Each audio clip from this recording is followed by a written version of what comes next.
तो गाइस आज WWE ने कुछ ऐसा किया है जिसकी वजह से भाई जो द रॉक है उनका रिटर्न ऑलमोस्ट कंफर्म हो चुका है। तो भाई ये पिक्चर आप देख सकते हैं इस वक्त अपनी स्क्रीन पर। तो भाई WWE का ये भाई जो स्टोर है भाई वहां पर इस मर्चेंडाइज को सेल किया जा रहा है और भाई यहाँ पर बुल का भाई पूरा साइन बना हुआ है। तो भाई यहाँ से हम अंदाजा लगा सकते हैं कि भाई जो द रॉक है उनका रिटर्न हमें देखने को मिल सकता है रॉयल रंबल में, क्योंकि हमें पता है कि WWE किसी भी भाई सुपरस्टार की जो मर्चेंडाइज है भाई उसको किस वक्त जो है वो एक्टिव करती है भाई, जब वो सुपरस्टार या तो भाई एक्टिव रोस्टर का पार्ट हो या फिर वो अपना कोई रिटर्न करे और भाई स्टोरी लाइन में उसका कोई पार्ट हो। और ये भी आप पिक्चर देख सकते हैं भाई यहाँ पर पूरी उनकी भाई हुडी निकाली है, शर्ट निकाली है। तो भाई यहाँ से ऑलमोस्ट WWE ने हमें कंफर्म कर दिया है, क्योंकि भाई काफ़ी आइडियाज़ दे रही हैं WWE। तो भाई यहाँ से अब कंफर्म हो चुका है कि जो द रॉक है भाई वो हमें रॉयल रंबल में देखने को मिलने वाले हैं। तो अब ये चीज़ आपको क्या ये अच्छी लगी या आप चाहते थे भाई जिस तरह से जो कोडी रोड्स है उनका रिटर्न भी भाई WWE ने स्पॉइल कर दिया।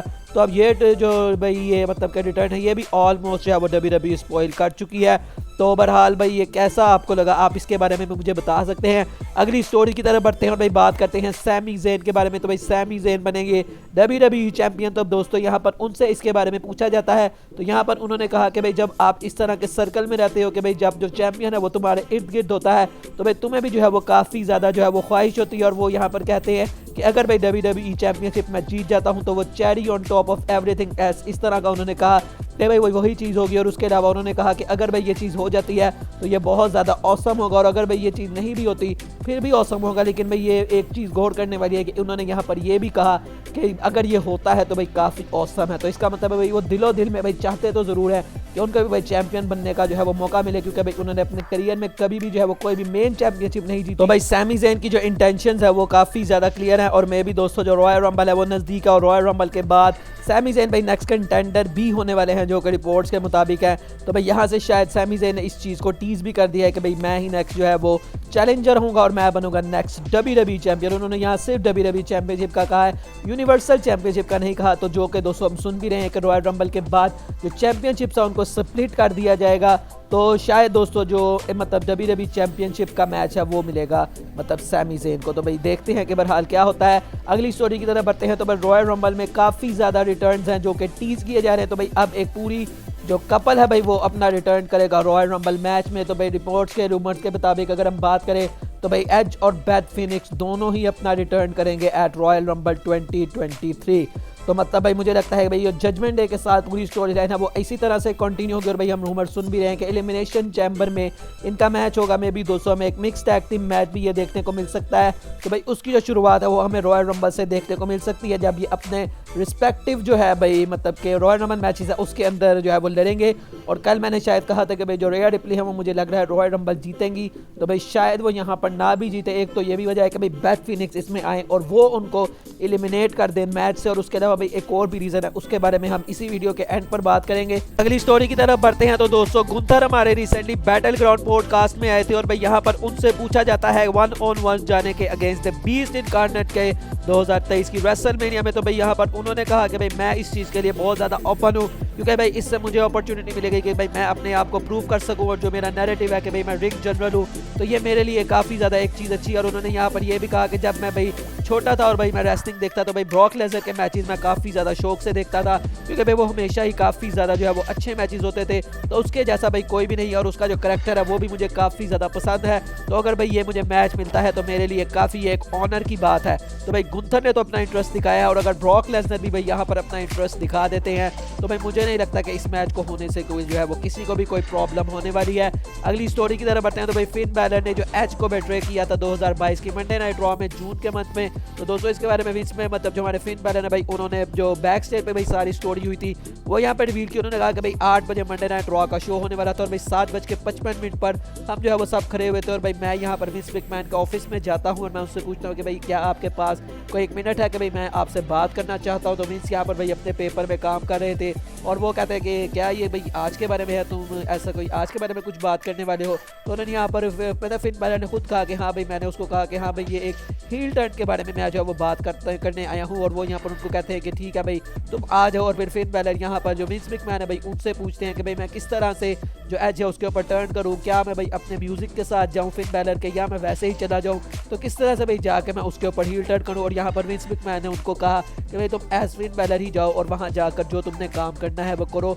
तो मतलब ये भाई उन्होंने काफ़ी एक वियर्ड स्टोरी है जो कि उन्होंने मतलब बताई कि भाई बिल्कुल शो शुरू होने के 5 मिनट पहले जो है वो WWE की तरफ से मतलब फिन बैलर की तरफ से ये आइडिया पिच किया जाता है और विंस मैकमैन इस आइडिया को भाई प्रूव भी कर देते हैं। तो मतलब भाई कुछ सुपरस्टार्स हैं जिनके बारे में भाई फिन बैलर मतलब जो विंस मैकमैन है भाई उनकी भी सुनते हैं। तो भाई हम जो टोटली बात नहीं कर सकते कि भाई विंस मैकमैन किसी की नहीं सुनता, कुछ भाई सुपरस्टार ऐसे हैं जिनकी जो है वो विंस मैकमैन सुनते भी हैं। उसी सुपरस्टार की अब हम बात करते हैं। तो दोस्तों अब बात करते हैं गोल्डबर्ग के बारे में। तो भाई गोल्डबर्ग को हमने लास्ट टाइम देखा था जब 2022 का एलिमिनेशन चैम्बर हुआ था भाई, यहाँ पर उन्होंने रोमन रेंज के साथ मैच लड़ा था फॉर द यूनिवर्सल चैंपियनशिप, यहाँ पर वो हार गए थे। तो दोस्तों अब उनके रिटर्न के बारे में क्या रिपोर्ट्स हैं, तो भाई बताया जा रहा है कि भाई उनका जो रिटर्न है वो काफ़ी ज़्यादा क्लोज है, क्योंकि भाई अभी उनके काफ़ी ज़्यादा जो है मतलब ये जो कॉन्ट्रैक्ट है भाई उन्होंने एक न्यू कॉन्ट्रैक्ट साइन किया हुआ है WWE के साथ, और उसके मुताबिक भाई वो 2023 में भी हमें देखने को मिलेंगे। और भाई इस साल की जो हमारी बात ये जो रॉयल रंबल है भाई वो ऑलरेडी काफ़ी ज़्यादा बड़ी है, काफ़ी बड़े नाम यहाँ पर आ रहे हैं दोस्तों। द रॉक का नाम आ रहा है, उसके अलावा भाई यहाँ पर जो हमारे ब्रॉक लेसनर है वो भी आ रहे हैं, स्टोन कोल्ड के बारे में भी हमने सुना। तो मे भी दोस्तों गोल्डबर्ग भी वो बंदे हो सकते हैं। तो भाई इस साल हमें मे भी दोस्तों काफ़ी ज़्यादा लेजेंडरी रॉयल रंबल का पार्ट होते हुए दिखाई दे। तो भाई रॉयल रंबल के लिए एक्साइटमेंट काफ़ी ज़्यादा है और भाई वेट नहीं हो रहा कि 30 तारीख जो है ये 28 तारीख भाई कब आए और कब जो है वो भाई रॉयल रंबल हमें देखने को मिल जाए। तो आप भी क्या एक्साइटेड है, आप मुझे बता सकते हैं। अगली स्टोरी की तरफ बढ़ते हैं। तो भाई कल बटिस्टा की बर्थडे थी और भाई यहाँ पर उन्होंने ट्रिपल एच के साथ जो उनका मैच हुआ था रेसलमेनिया 21 में, इसकी वीडियो भाई लगाई और वो यहाँ पर बात करते हैं कि किस तरह से भाई पहली WWE चैंपियनशिप जीतना वो मेरे लिए कितने ऑनर की बात थी, और ये मेरे भाई पूरे करियर में एक स्पेशल चीज़ है जो कि मेरे पास में मतलब कि हमेशा ही मेरे दिल के काफ़ी करीब है। और मैं कभी नहीं भूलूंगा कि भाई ये मैं इस चीज़ के लिए भाई काफ़ी ज़्यादा ग्रेटफुल हूँ, जिन्होंने भी भाई मेरा मुझसे लव करते हैं और जिन्होंने भी भाई मुझे सपोर्ट दिखाया। और ये रेसलमेनिया का मोमेंट भाई मेरे करियर का बेस्ट मोमेंट है। और भाई यहाँ पर जो CM पंक है उन्होंने भी डेव बटिस्टा की इस पोस्ट के ऊपर रिएक्ट किया और उन्होंने भी उनको यहाँ पर हैप्पी बर्थडे विश किया। तो भाई यहाँ जो CM पंक है भाई वो अपना भाई माहौल मस्त माहौल में जो है वो जी रहे हैं। तो यहाँ पर भाई उन्होंने उनको विश किया। तो ये एक छोटी सी चीज़ थी जो कि मुझे लगा आपको ज़रूर बतानी चाहिए। बात करते हैं दोस्तों अब हम हर्ट बिजनेस की। तो भाई क्या हर्ट बिजनेस दोबारा से यूनाइट होने वाली है? तो दोस्तों द बम्प के शो में शेल्टन बेंजामिन आए थे और उनसे इसके बारे में पूछा जाता है कि भाई जो नेक्स्ट मंडे नाइट रॉ होने वाली है उसमें तुम्हारा क्या इंटरेस्ट है। तो उन्होंने यहाँ पर कहा कि भाई मैं इस चीज़ के लिए काफ़ी ज़्यादा एक्साइटेड हूँ कि भाई उस मंडे नाइट रॉ में क्या होता है, लेकिन भाई एक चीज़ ऐसी है जिसमें मेरा भाई खास इंटरेस्ट है और वो है भाई यूनाइटेड स्टेट चैंपियनशिप का मैच। और यहाँ पर उन्होंने कहा who knows what I might do, कि भाई मैं यहाँ पर क्या करूँ किसी को कुछ पता नहीं है, कुछ भी यहाँ पर हो सकता है। उन्होंने कहा I am looking forward to it. और उन्होंने यहाँ पर भाई WWE का थैंक्स भी किया कि भाई मैं कितने सालों से WWE के साथ काम कर रहा हूँ और भाई कोई भी सिंगल डे हो जहाँ पे मुझे WWE के साथ काम करने का मौका मिलता है तो भाई ये मेरे लिए एक ब्लेसिंग है। तो भाई वाकई भाई शेल्टन बेंजामिन काफ़ी सालों से WWE में जो है वो हमें देखने को मिल रहे हैं। इतना करियर उनका उतना अच्छा नहीं गया भाई जितने वो साल उन्होंने बिताए हैं, लेकिन भाई फिर भी वो अपने इस करियर के ऊपर काफ़ी ज़्यादा प्राउड तो फील करते ही होंगे। आज की फाइनल स्टोरी की तरफ बढ़ते हैं। तो भाई जैसा कि मैंने आपको कहा कि भाई जो रिया रिप्ली हैं वो इस साल की वुमेन्स के रॉयल रंबल मैच को नहीं जीतने वाले। भाई इसके पीछे क्या रीज़न है? तो भाई एज पर रिपोर्ट्स ये बताया जा रहा है कि जो रिया रिप्ली हैं